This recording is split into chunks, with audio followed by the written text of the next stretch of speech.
दीघा मुहाणरे मत्स्यजीवी जाल पड़ा तेलिया भोला माछ देखा जमी पर्यटकों भिड़ 33 लाख टंकार बिक्री है 29 माछ।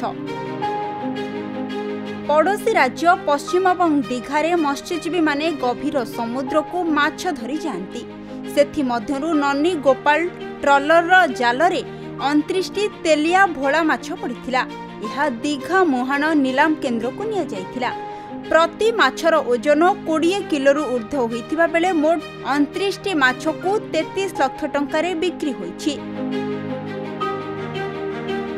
एही माछर क्राकर औषध तैयारी कराजिबा सहित एही माछ विदेश को मध्य रप्तानी कराଯାय।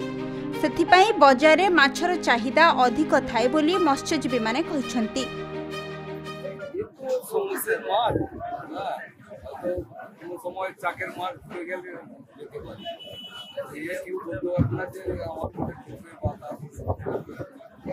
এটা আপনার ট্রলারেই কি উঠেছে? আপনাদের কি ট্রলারের নাম কি? আচ্ছা, ওই একটা ট্রলারেই এতগুলো মাছ উঠেছে।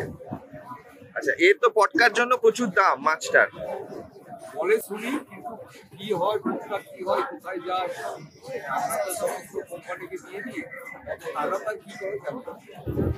बालेश्वर चिन्मय कुमार दास का रिपोर्ट, खबर ओडिशा।